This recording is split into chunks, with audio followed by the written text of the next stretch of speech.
അർജന്റീനയ്ക്ക് ഫൈനലിലെത്താൻ വെല്ലുവിളികൾ ഒട്ടേറെ. വിജയാഹ്ലാദത്തിനിടെ ബാനർ പ്രദർശനം വിവാദമാകുന്നു. അർജന്റീന ഫൈനലിൽ പ്രവേശിക്കരുതെന്ന വാദമുയർത്തി എതിർ ഫുട്ബോൾ ഗ്രൂപ്പുകൾ. ഫിഫയുടെ നടപടിക്ക് കാതോർത്ത് ലോകമെമ്പാടുമുള്ള ഫുട്ബോൾ പ്രേമികൾ.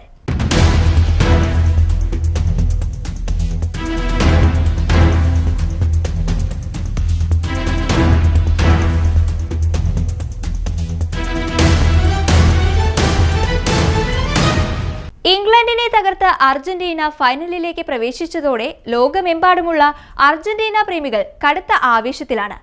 ലയണൽ മെസ്സിയുടെ നേതൃത്വത്തിൽ അർജന്റീന ഇക്കുറിയും ലോകകപ്പിൽ മുത്തമിടുമെന്നാണ് അവരുടെ ഉറച്ച പ്രതീക്ഷ. അതേസമയം അർജന്റീന പ്രേമികളെ ഞെട്ടിച്ചുകൊണ്ട് ഒരു കടുത്ത വാർത്ത കൂടി പുറം ലോകത്ത് എത്തിയിരിക്കുകയാണ്. മുഴുവൻ അർജന്റീന ടീമിനെയും ഫിഫ ഉപരോധിച്ചേക്കാമെന്ന റിപ്പോർട്ടാണ് ഇപ്പോൾ പുറത്തുവരുന്നത്. വിജയാഘോഷത്തിനിടയിൽ രാഷ്ട്രീയ പ്രാധാന്യമുള്ള ബാനർ ഉയർത്തിയെന്നും അത് ഫിഫ നിയമത്തിന് എതിരാണെന്നുമാണ് ഉയരുന്ന ആരോപണം. മിഡ്ഫീൽഡർ ജിയോവാനി ലോ സെൽസോ ആണ് വിജയാഘോഷത്തിനിടെ ഫോക്ലാൻഡ് ഐലൻഡ് ബാനർ പ്രദർശിപ്പിച്ചത്. ലാസ് മാൻവിലാസ് സൺ അർജന്റീനാസ് എന്നായിരുന്നു ബാനറിലെ വരികൾ. ഫോക്ലാൻഡ് ദ്വീപുകൾക്ക് മേലുള്ള അർജന്റീനയുടെ അവകാശവാദമാണ് വരികളിൽ പരാമർശിച്ചിരിക്കുന്നത്. ഇത് വിവാദമായതോടെയാണ് ഫിഫ നടപടിക്കൊരുങ്ങുന്നത്. ഫിഫയോടൊപ്പം ചേർന്ന് ഫുട്ബോൾ നിയമങ്ങൾ രൂപീകരിക്കുന്ന ഇന്റർനാഷണൽ ഫുട്ബോൾ അസോസിയേഷൻ ബോർഡ് ഇത്തരം ബാനറുകൾ പ്രദർശിപ്പിക്കുന്നതിന് കർശന വിലക്ക് ഏർപ്പെടുത്തിയിട്ടുണ്ട്. മത്സരങ്ങളിൽ രാഷ്ട്രീയ പതാകകൾ, മുദ്രാവാക്യങ്ങൾ, ചിഹ്നങ്ങൾ എന്നിവ പ്രദർശിപ്പിക്കുന്നതിന് കർശന നിരോധനമുണ്ട്. സംഭവം വിവാദമായതോടെ ടീമിനെ പിന്തുണച്ച് അർജന്റീന വൈസ് പ്രസിഡന്റ് വിക്ടോറിയ വില്ലാറുവെൽ രംഗത്തെത്തി. ഫോക്ലാൻഡ് അർജന്റീനയുടേതാണ്. സ്റ്റേഡിയത്തിൽ ബാനറുകൾ കൊണ്ടുവരുന്നതിന് വിലക്ക് ഏർപ്പെടുത്താം. എന്നാൽ നമ്മുടെ രക്തത്തിലും ഹൃദയത്തിലും അലിഞ്ഞിട്ടുണ്ടെന്ന് അവർ മറന്നുവെന്നാണ് ബാനർ പ്രദർശിപ്പിച്ചതിന്റെ ചിത്രം പങ്കുവച്ചുകൊണ്ട് വൈസ് പ്രസിഡന്റ് വ്യക്തമാക്കിയത്. കളിക്കളത്തിൽ ഉയർത്തിയ ബാനറിന് അത്യധികം പ്രാധാന്യമാണുള്ളത്.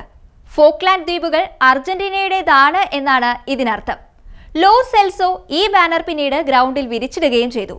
ഫുട്ബോൾ നിയമങ്ങൾ നിർവചിക്കുന്ന IFB, ലോക ഫുട്ബോൾ സംഘടനയായ ഫിഫ എന്നിവയുടെ നിയമപ്രകാരം മത്സരത്തിനിടയിലോ സ്റ്റേഡിയത്തിനകത്തോ രാഷ്ട്രീയ മുദ്രാവാക്യങ്ങളോ ചിഹ്നങ്ങളോ പ്രദർശിപ്പിക്കുന്നത് കർശനമായി നിരോധിച്ചിട്ടുള്ളതാണ്. അതിനാൽ അർജന്റീന താരങ്ങളുടെ ഈ പ്രവൃത്തി ഫിഫയുടെ ചട്ടങ്ങളുടെ ലംഘനമായിട്ടാണ് ചൂണ്ടിക്കാണിക്കുന്നത്.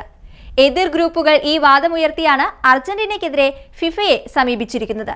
അർജന്റീനയും ബ്രിട്ടനും തമ്മിൽ പതിറ്റാണ്ടുകളായി നിലനിൽക്കുന്ന രാഷ്ട്രീയ തർക്കമാണ് ഫോക്ലാൻഡ് ദ്വീപുകളുടെ പരമാധികാരം. 1982 ഇരു രാജ്യങ്ങളും തമ്മിൽ ഈ ദ്വീപിനായി 74 ദിവസം നീണ്ടുനിന്ന യുദ്ധം തന്നെ നടന്നിട്ടുണ്ട്. 100 കണക്കിന് സൈനികർ കൊല്ലപ്പെട്ട ആ യുദ്ധത്തിൽ ബ്രിട്ടനാണ് ദ്വീപിന്റെ നിയന്ത്രണം നിലനിർത്തിയത്. എങ്കിലും ഈ പ്രദേശം തങ്ങളുടേതാണെന്ന് അർജന്റീന ഇന്നും വാദിക്കുന്നു. അതുകൊണ്ട് തന്നെ ഇംഗ്ലണ്ടും അർജന്റീനയും നേർക്കുനേർ വരുമ്പോൾ കളി വെറുമൊരു ഫുട്ബോൾ മത്സരം മാത്രമല്ലാതായി മാറാറുണ്ട്. സംഭവത്തെ തുടർന്ന് അർജന്റീനയെ സ്പെയിനിനെതിരെ നടക്കാനിരിക്കുന്ന ഫൈനൽ മത്സരത്തിൽ നിന്നും വിലക്കുമെന്ന തരത്തിലുള്ള അഭ്യൂഹങ്ങൾ പ്രചരിക്കുന്നുണ്ട്.